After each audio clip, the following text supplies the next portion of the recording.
ইন্নামাস সাদাকাতু লিল ফুকারা'i ওয়াল মাসাকিন ওয়াল আমিলিনা আলাইহা والمؤلفة قلوبهم وفي الرقاب والغارمين وفي سبيل الله وابن السبيل فريضة من الله والله عليم حكيم سورة توبة 60 নম্বর আয়াত আয়াতে কারীমার মধ্যে আল্লাহ পাক রব্বুল আলামিন বলেছেন এরকম ব্যক্তিকে তোমরা যাকাত দিবেন। সেই কারণের মধ্যে এক নম্বর হলো ফকির, যাদের নেশাব পরিমাণ সম্পদ নাই।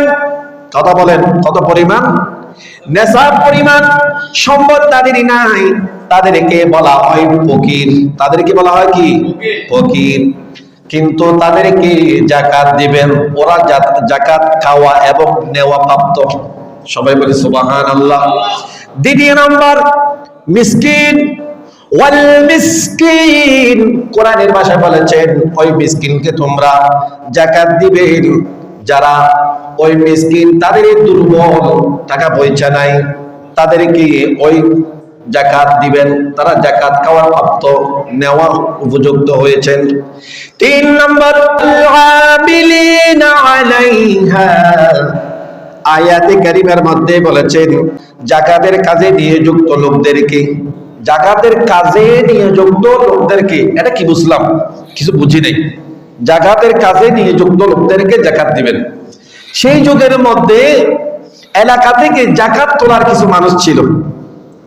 মনে করে আমাদের জামিয়ার দান বাক্স চতুর্দিকে একজন মানুষ, মনে করেন হাটহাজারীর ওয়ার্ড ভিত্তিক, ইউনিয়ন ভিত্তিক বাক অনুযায়ী সারা ওই দান বাক্সগুলো তুলে জমা দিয়ে দেয়, ওইখানে মাদ্রাসায় জমা দিয়ে দেয়। এরকম ব্যক্তি সেই তৎকালীন যুগে যাকাত গুলা তুলন করে বাইতুল মালের মধ্যে জমা দিতেন। সেই কান্তিকে আবার বন্টন করা হতো এলাকার কোন মানুষ, গরিব, অসহায়, মিসকিন, তাদেরকে আবার ঠিকাদার দান করা হতো। ওই যে টাকাগুলা তুলন করা হয়, তুলন করে ওই ব্যক্তিকে যাকাত দেওয়া যাবে। যাকাত দেওয়ার জন্য বলেন, তাদেরকে কোরআনের ভাষা কি বলছেন? ওয়াল আমিলিনা আলাইহা, তাদেরকে আমিল বলে। তাদেরকে যাকাত দিতে হবে, দিতে পারবেন। সবাই বলে সুবহানাল্লাহ। কয় নম্বর চলে গিয়েছেন? 3 নম্বর। 4 নম্বর আল্লাহ পাক রব্বুল আলামিন বলেছেন ওয়াল মুআল্লাফাতিল কুলুব, এটাকে বলা হয় এই মুআল্লাফাতিল কুলুব। আল্লাহর নবী সেই তৎকালীন যুগে, আমার নবী যেই সময় ছিলেন, তাদের কাফের ইহুদি তাদেরকেও যাকাত দিতেন। সিদ্দিক, হযরত আবু বকর সিদ্দিকও দিতেন। আপনাদের প্রশ্ন, হুজুর ইহুদি নাসারা তো যাকাত দেওয়া দেয় নাই, হুজুর থেকে শুনলাম দেয় নাই। নাই, কিন্তু দিলেন কেন? তারা ষড়যন্ত্র করত, মারামারি করত। মুসলমান খুবই কম ছিল, তারা মারামারি করার জন্য মসজিদে চলে আসতো, নামাজ পড়তে দিত না। তাহলে আল্লাহর নবী কিছু বাইতুল মাল থেকে যাকাত দিয়ে তাদেরকে সান্ত্বনা করে ইবাদতের ব্যবস্থা করে নিতেন। সবাই বলে সুবহানাল্লাহ। আর সেই অনুযায়ী আল্লাহর নবী যখন পর্দা করলেন, মুআল্লাফাতিল কুলুব, কলবকে নরম করার জন্য, কি করার জন্য? কথা বলেন। কুলুব, কলবকে নরম করার জন্য, শান্তি করার জন্য তাদেরকে সান্ত্বনা দিচ্ছেন। হযরত আবু বকর সিদ্দিকের জমানা যখন আসলেন, সেখানে দেখতে পেলেন ওই মানুষগুলা, ওই আবির্ভাবগুলা থেকে গিয়েছেন। হযরত আবু বকর সিদ্দিকের জমানায় এসেও সেইগুলো তারা ষড়যন্ত্র শুরু করলেন। আবু বকর সিদ্দিক রাদিয়াল্লাহু তাআলা উনিও সেইভাবে কিছু দিয়েছেন।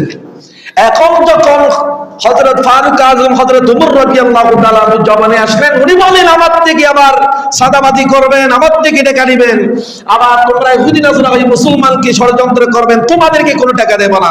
আল্লাহর নবী তাদেরকে যাকাত দিয়েছেন, তাদেরকে সান্ত্বনা দিয়েছেন, কেননা তারা ষড়যন্ত্র করে নামাজ পড়তে দিচ্ছেন না, কষ্ট দিচ্ছেন। মুসলমান দেখলে তাদেরকে কষ্ট দিয়ে মারধর করে, সান্ত্বনা দেওয়ার জন্য কিছু তাদেরকে দিয়েছেন। হযরত আবু বকর সিদ্দিক, সবাই বলি রাদিয়াল্লাহু তাআলা, উনি দিয়েছেন। ওনার জীবনে সেইভাবে ষড়যন্ত্র করছিলেন, হযরত আবু বকর দিয়েছেন। যখন ফারুক আজম হযরত ওমর ফারুক রাদিয়াল্লাহু তাআলা ওনার জমানা যখন আসলেন, উনি বলেন আমার জন্য কে আসবেন সামনে আসেন, আমি এই গরিব অসহায় মিসকিনের টাকা কোন হিন্দুকে, কোন ইহুদিকে, কোন খ্রিস্টানকে আমি দেব না। এই কথা বলে উনি যখন দাঁড়িয়ে গেলেন, তাদেরকে কাছেও আসে না, উনিও তাদেরকে টাকা দেন নাই। সবাই বলে সুবহানাল্লাহ। সেই জন্য আমি ইহুদিদেরকে সান্ত্বনা দেওয়ার দরকার নাই, আমার সাহস আছে, ওরার যুগে ওরা করল, ওরা নরম তবিয়তের মনে, আমি ওমর এটা মানবো না। সবাই বলে সুবহানাল্লাহ। সেই জন্য ওদেরকে দেওয়া, ইহুদি নাসারা খ্রিস্টান, তাদেরকে যাকাত দেওয়া যাবে না।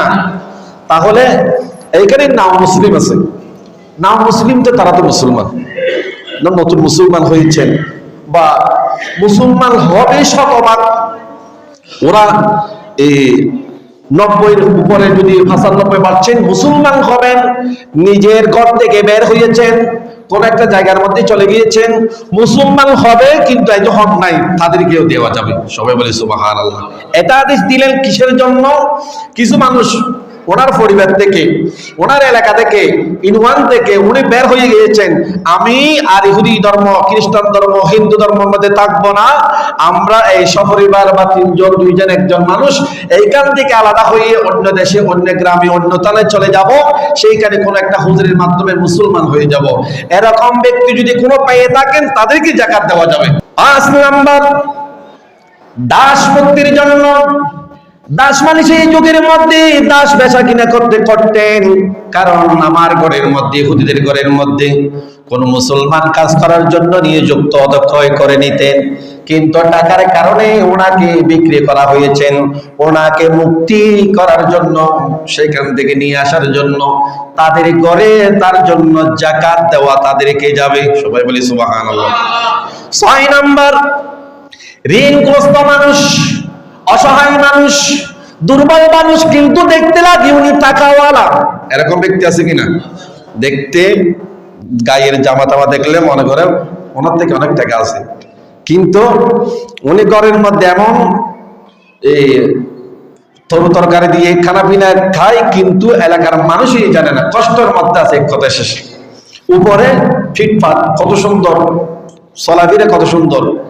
সেই জন্য ওই মানুষের যদি দিক থাকে, কর্জ থাকে, তাদের কেউ যাকাত দিতে বলছেন কে?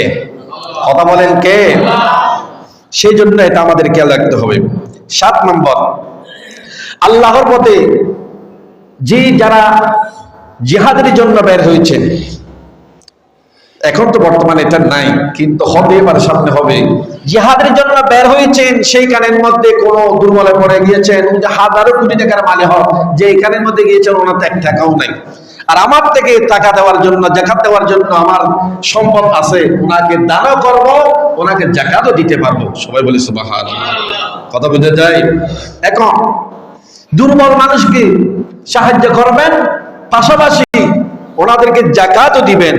এটা করে নিলে কোরআনের আয়াতে কারিমা অনুযায়ী এই মানুষকে আমানতদারি আল্লাহর নিজের হাতে, বান্দাকে আল্লাহ জান্নাত দিবেন। সবাই বলি সুবহানাল্লাহ। 8 নাম্বার, মুসাফির, যারা মুসাফির, ওনাকে যাকাত দেওয়া যাবে ওই মুসাফির ব্যক্তিকে।